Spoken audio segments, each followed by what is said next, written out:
ago, Kamala was asked again about her Black heritage, and suddenly she is getting a little iffy on the details. You can see she does not want to engage in the conversation, and the answer that she actually gives is fantastic. It is just fantastic, and we need to now pick it apart. So she appeared on a show called All the Smoke, and she was interviewed by the hosts, which are former NBA players Matt Barnes and Steven Jackson.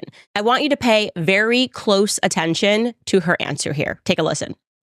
What do you think when you hear people kind of questioning just the fabric of who you are? Well, one, I don't listen to it. Okay. I'm really clear about who I am, and if anybody else is not, they need to go through their own level of therapy. That's not my issue. Their issues, right? My mother was very clear. She was raising two Black girls to be two proud Black women, and it was never a question. You know, it's funny because over the years, journalists, some, not most, will want to talk about it. And I say, okay, if you want to have this conversation, I'm prepared to have it, but sit down and get comfortable for a few hours. If you want to start talking about race in America, you want to talk about the 1/8 rule? A drop. You want to talk about what it means in terms of who you are perceived to be and the impact that can have on the rest of your life, regardless of who you actually are in terms of your God-given capacity and the rights that you have and should have. So, you know, I don't mess with that. I think that's other people trying to figure some stuff out, and they got some issues. They got to deal with it. Wow. So she just doesn't answer the question at all. Right. So before we had her really leaning into being Black. Now all of a sudden she doesn't even mess with that. I don't mess with that. I don't even mess with that. They need to go to therapy. She's pulling this Freudian technique. Obviously, you know, I've spoken to you about Freud, who was a disgusting human being who essentially gaslit women who were actually being abused by their fathers. So what she's doing is this exact same Freudian technique of gaslighting people by being like, actually, you need therapy. The problem is you. The problem is actually you for asking the question. No, Kamala, we're asking the question because you made this a theme in your bookie book, which we're going to get to in a little bit, okay? So you don't get to now just not address the question whatsoever. Put yourself in her shoes, okay? I'm going to put myself in her shoes. I'm running for president of the United States, okay? And these questions keep popping up about whether or not I am Black. Do you know how simple it would be to simply answer the question? List your Black relatives in 4 seconds. I would be like, this is my grandma, this is my grandpa. Suddenly she's a little iffy on the details here. Why didn't she just say, yes, obviously my grandmother is Beryl. Here's a picture of her. She's Black. I'm disgusted with the people that are even calling this into question. Here's my great grandmother, Iris Finnegan. I am obviously Black. Instead, she goes, oh, do you really want to talk about it? That's what I say to these shows. Do you really want to talk about race? Do you really want to talk about the 1/8 rule? I mean, how dare she? And the answer is yes, Kamala. Actually, I would like to talk about it. Yeah, I'm actually totally up for talking about the 1-drop rule, the 1/8 rule. Let's discuss history. That's what those journalists should have done. That's what those former NBA players should have done, not giving her a free pass. I would have been like, no, ma'am, name your ancestors. And why are you bringing up the 1/8 rule at all? Let's talk about the history here, okay? The 1-drop rule was actually a legal doctrine in the United States that was used as a means of racial classification, okay? It really dates back to the antebellum period in Virginia, where people of color were considered legally white if they had less than 25% African ancestry. So we're talking about something that was pre-Civil War, but then the classifications became especially relevant throughout Jim Crow in the South, obviously, because of segregation. So they're like, are you white or are you Black? So they needed to know how to quantify whiteness and Blackness. The laws were first officially codified in Tennessee as one of Virginia's racial integrity laws. They wanted birth certificates to just be very clear whether a parent was legally white or legally a Negro, so that it was known which laws in society you had to abide by. What about Indian Americans? Because strangely, she brings up her mom. You would think the first thing she would do would be to bring up her dad. Instead, she brings up her mom. She's like, my mom was very clear that she was raising 2 Black women. Your mother is Indian, like fully 100% Indian. So the fact that the first person that you recall is a non-Black person is suspicious. And regarding Indian Americans, just to be clear, in 1923, the Supreme Court decided in the United States versus Bhagat Singh Thind that Indians were classified as Caucasians, as they had been by anthropologists. They upheld that, but they also made it clear that they were not considered white. So that is probably the answer as to why her mother put Caucasian on her birth certificate. That was actually the legal classification for Indian women. Now, also regarding this one-drop rule, Kamala Harris was never subject to it ever in her entire lifetime. She was born in California. Just to be clear, that was the very first state to end segregation, and they did that back in 1947. So they did it 7 years before the Supreme Court decision of Brown versus Education, which federalized desegregating all of the schools. So it actually infuriates me that she does this, that she essentially goes back and pretends that she's lived through something. Like, well, let's talk about the one-drop rule. Why are we discussing the one-drop rule? By the way, even if you were subjected to it, you probably would have passed, since none of your parents are listed as Negroes on your birth certificate. Like, what are you doing mining the history of Black people that came before you and who you are still refusing to name? You put them in a book once, but that was it. Now you don't want to talk about Grandma Beryl. What's up with that? Now you don't want to talk about great-grandma Iris Finnegan. What is up with that? And by the way, as I was considering that, her upbringing and how strange it is that she keeps leaning into this idea, like she was born 2 years before my mother was born, and my mother didn't live through segregation. My mother didn't live through any of this stuff. These are not her memories. These are the memories of my grandparents. My grandfather lived through segregation. I'm going, why does Kamala keep doing this? Like acting like she grew up in the 40s and in the 50s with these sorts of memories. And then I remembered suddenly that she did this on stage a while ago, where she got almost teary-eyed and emotional talking about busing and desegregation. I'm going to roll that back for you just to jog your memory. Take a listen. You also worked with them to oppose busing. And, there was a little girl in California who was part of the second class to integrate her public schools.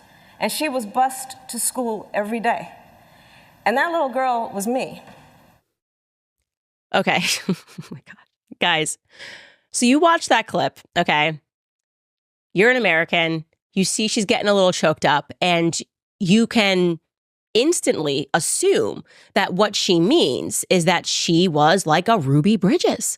Yeah, like that little girl was me in second grade. I was a part of the second class to be desegregated. Like that instantly signals, given the emotionality of it, that she was a Ruby Bridges. Talk about mining Black history. Well, let me be clear.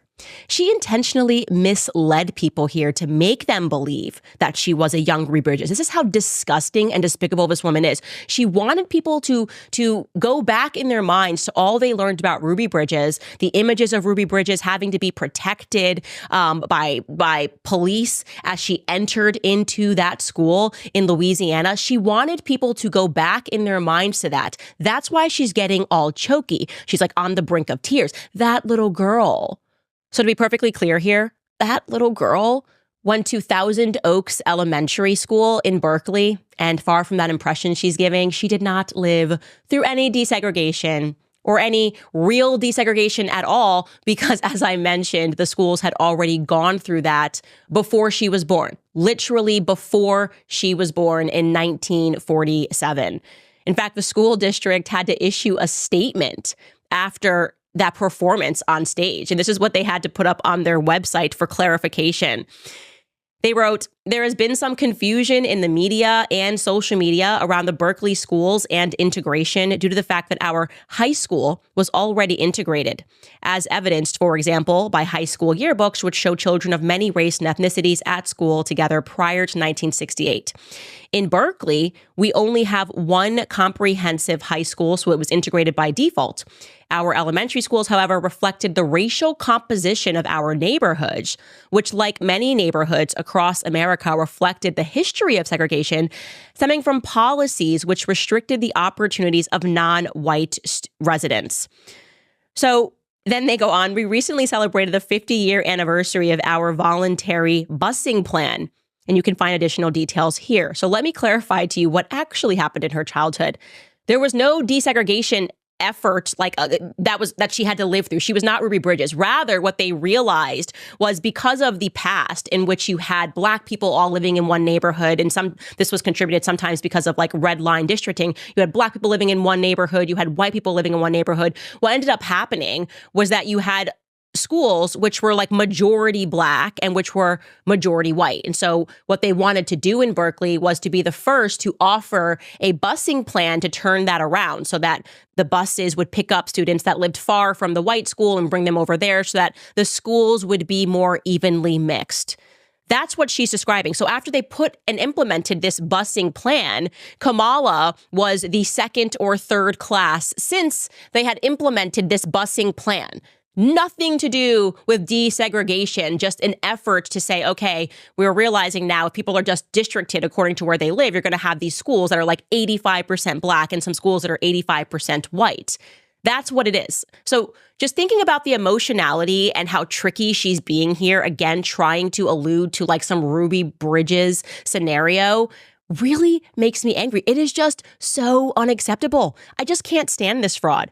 And it's so important to state also that the one-drop rule was declared officially unconstitutional in 1967. That was just 3 years after Kamala was born. This is just not her childhood at all. Not her childhood at all. This is just what she does. She lies and she lies and she lies. But it gets better. It gets better. But first, I'm going to remind you guys about preborn, because Kamala is indeed the first vice presidential candidate to ever visit an abortion facility. And Tim Walz supported a bill in his home state which legalized the denial of life-saving medical care to infants born alive after botched abortions. The media has dubbed this the abortion election. We have to stand up to this evil. When you join forces with Preborn, the largest pro-life organization in the nation, you are protecting the greatest victims in our society, babies that are in their mother's wombs. Preborn's network of clinics are positioned in the highest abortion areas in the nation, and they have rescued over 300,000 babies. When a woman considering an abortion searches to end her baby's life, Preborn is there. Preborn gives them a free ultrasound. The power of hearing a heartbeat on an ultrasound combined with God's love doubles a baby's chance at life. One ultrasound costs just $28, and up to 5 ultrasounds are $140. Any gift will help their cause, and all gifts are tax deductible. To donate securely, dial pound 250 and say the keyword baby. That's pound 250 baby. Or you can go to preborn.com/Candace. That's preborn.com/Candace. So like I said, it gets better because yesterday I was going through her book that I downloaded. I downloaded that so that you didn't have to, because I wanted to send a picture of her grandma Beryl to someone. So initially, when we started looking into the story, my producer had downloaded the book. I had downloaded the book, but he had stumbled upon the picture of Beryl. So I hadn't actually flipped through the ebook that I had downloaded. And so remarkably, it was kind of the first time I was going to the picture segment looking for Beryl, and I realized Beryl's not in this book. I was going, wait, what's going on? This is her book. Where is the Beryl picture? And I said to my producer, like, did we make a mistake? Like, this is definitely in the book. He pulls his up. He has a picture of Beryl. Mine doesn't. I'm going, is this a different edition of the book? And yes, it was. There were actually 2 publications of the book. One in January of 2019. And then 5 months later, in May of 2019, they published what is known as a young readers edition. Basically, it's exactly what it sounds like. It's meant to be for younger readers, and it's typically more pictorial, right? So they want to change a couple of words, essentially kind of dumb it down to make it easier to read and include more pictures. Yet in this edition, they decided to remove pictures. And it's just, I guess, ironic that the pictures that they removed for the young readers later edition were pictures of Black Iris and Grandma Beryl. There were more pictures that were removed, but the family members were all still there, except for Black Iris and Grandma Beryl. I found that to be extremely interesting.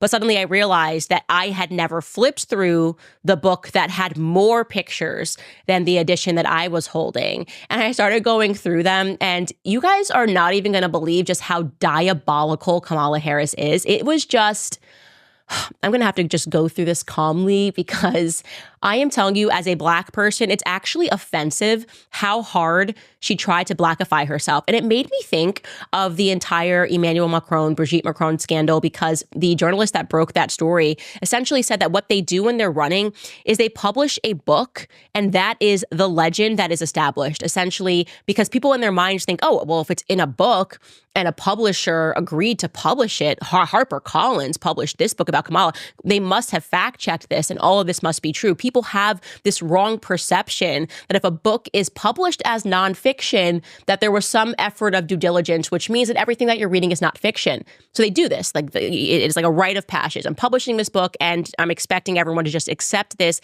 as the legend of Kamala Harris.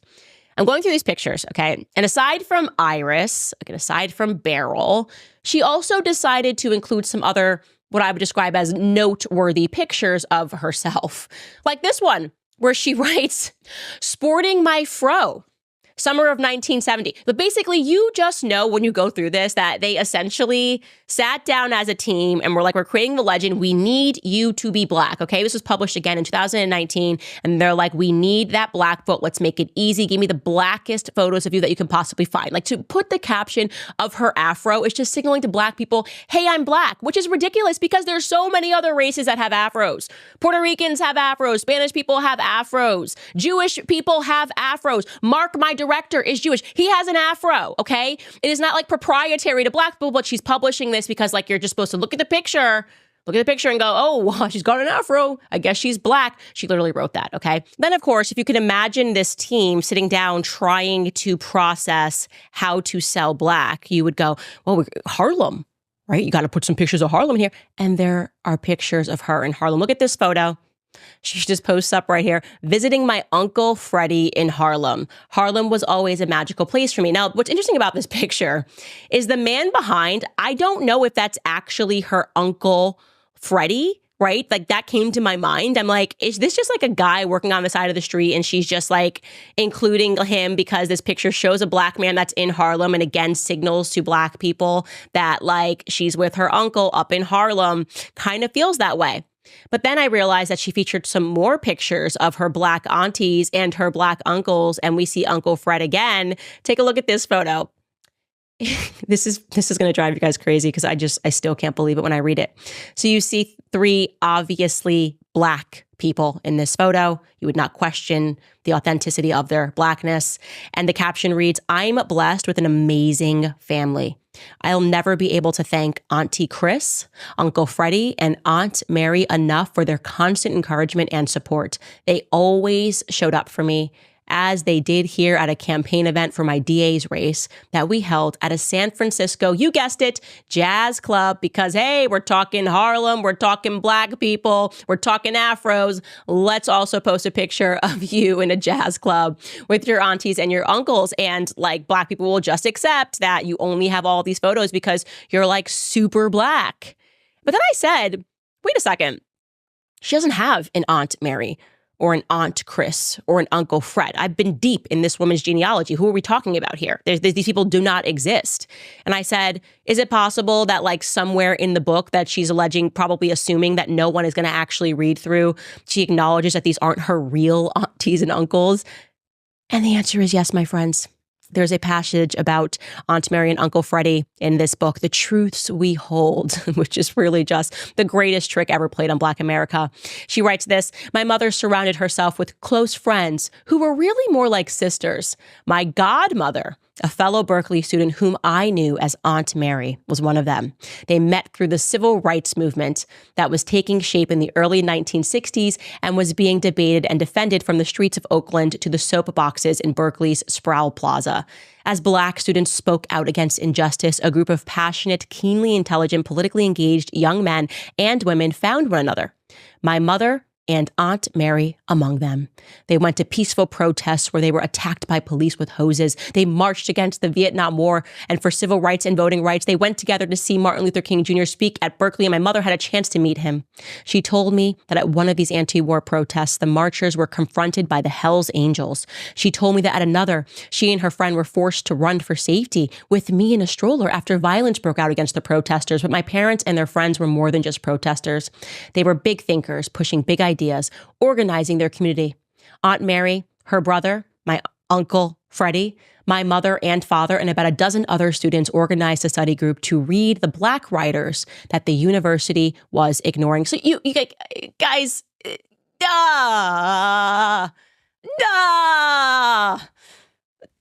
what can I say here?